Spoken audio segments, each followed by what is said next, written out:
Hi everyone, Canoopsy here, and this is the Xiaomi Mi 11. It's a phone that is the complete opposite of a minimalist smartphone experience, and is really a phone made for maximalists, and I kinda love it.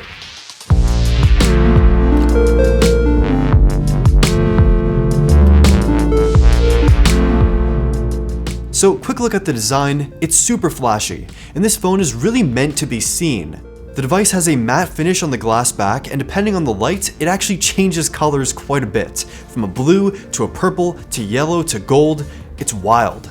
I'm not really a fan of all this printing and copy on the back, but the phone does feel pretty nice to hold, although it is a very tall phone, so that might take some getting used to.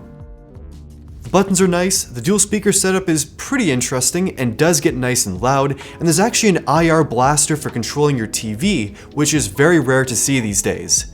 But there are a few things missing, like microSD card support and an official water resistance rating, but you should be fine if you get caught in the rain. Okay, up front, powering on the display, you're greeted with a solid in-display fingerprint scanner, which is pretty fast, up there with many other smartphones that have this technology. And the display itself is 6.8 inches, OLED, 1440p, and also has a 120Hz refresh rate. The display is vibrant, sharp, bright, it's beautiful, and having that 120Hz refresh rate is definitely quite nice for that extra smooth experience. The one weird choice here are these corners. The radius is kinda whack, and it makes the phone look like it has ears. Not really my thing, but what I don't really mind is the minimal hole punch camera cutout. It's small, stays out of the way, it's not bad. Now let's talk about the software experience on this phone, because it is quite a wild ride. So imagine this. Imagine a phone where every possible feature you need and features you really don't need are here. That's MIUI 12 on top of Android 11.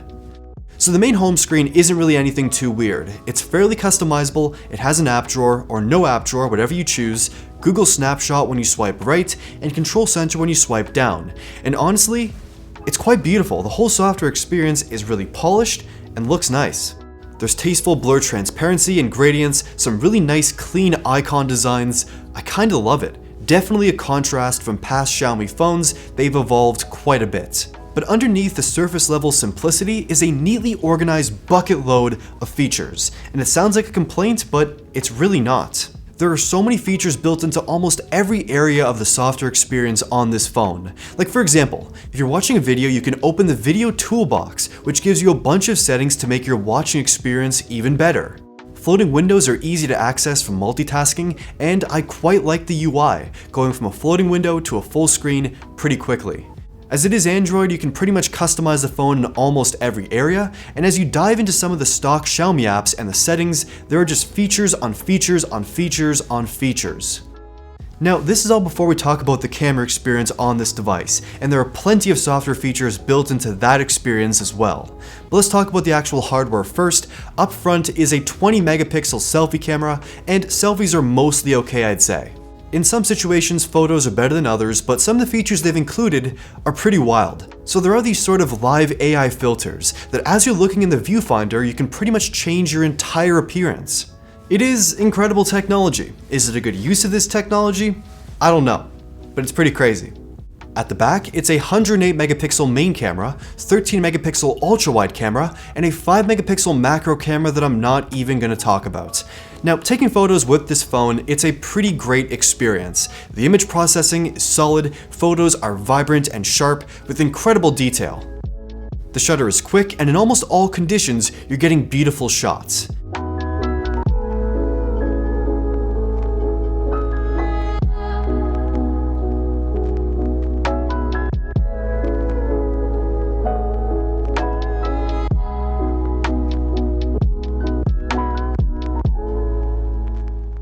The ultra-wide camera is also a joy to shoot with as well, and has consistent processing and colors as the main camera. It looks great. And while the phone doesn't feature a telephoto zoom camera, the processing on 2x zoom shots using the main camera are not that bad. Because of the 108 megapixel sensor, there's a lot of detail to pull from, and those zoomed in shots look pretty good. Now there is kind of an issue with phones that have 108 megapixel sensors like this one. You get this incredible natural depth of field, but at the cost of literally everything except the center of the frame being slightly blurred or distorted. At times, it works well, at other times, it can be way too much. So if you're shooting with this phone, the natural depth of field can be a great thing if you use it correctly, but it can also be a hindrance at times as well. It's very extreme. Even at night, photos are awesome coming out of this phone. They're a little bit better with the night mode on, but still fairly good with the standard camera mode shooting shots.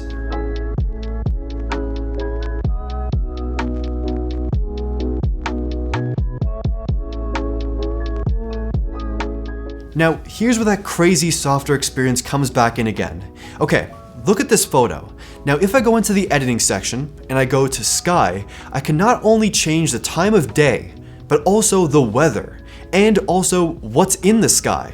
It's absolutely absurd, in a good way. You can completely change a photo or even turn it into a short video. Honestly, it's wild. Now, it's not perfect and doesn't work well for all photos, but if you're out here just posting these up on Instagram or Twitter or Facebook, and you don't make massive changes to the photos, you could easily pass this off as being how the shot actually looks. There's also other more useful features like an in-gallery editor, so you can clone stamp things out, remove lines or reflections, and it's very impressive how much you can actually do without getting any sort of third-party apps. Now, video recording is quite nice too, as long as you shoot in 4K. 8K video is present on this phone, but doesn't look that great if I'm being honest. We're gonna stick to 4K. Videos are sharp, colors are stellar, and the phone handles dynamic range exceptionally well. And if you're walking with this phone while you're recording, expect smooth, stable shots thanks to the optical image stabilization as well as digital video stabilization as well.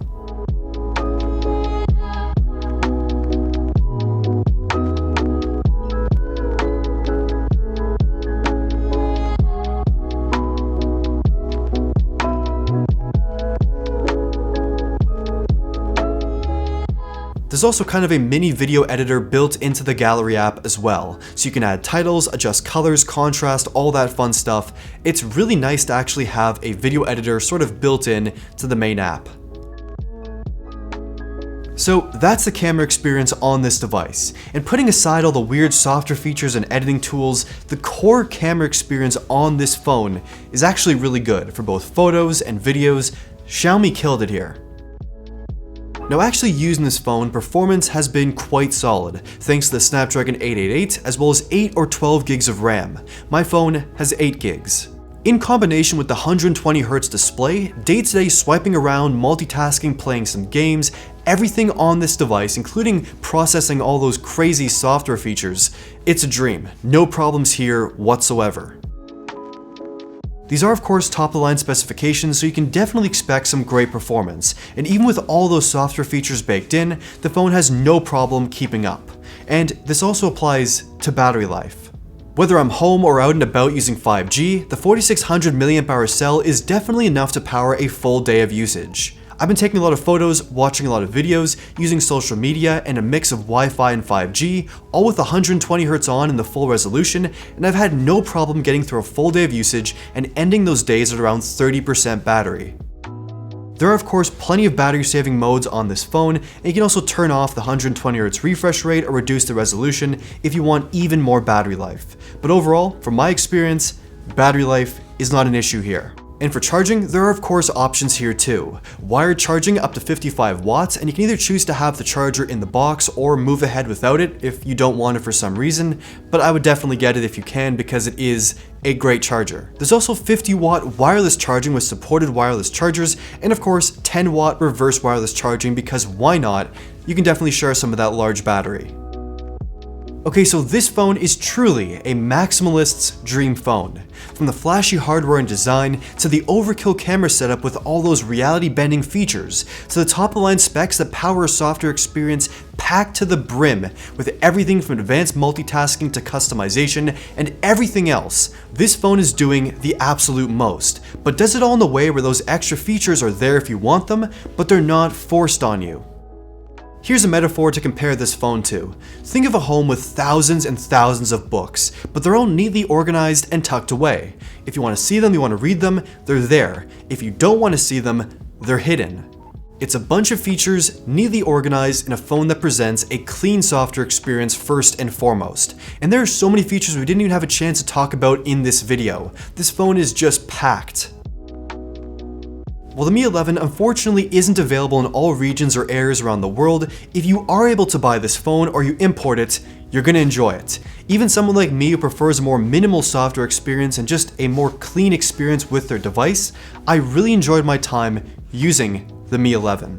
Now, I wanna know what you think of the Xiaomi Mi 11. Would you buy this phone? Have you bought this phone? What do you think of this device? Let me know in the comments down below. Like the video if you liked it, subscribe, and thank you for watching.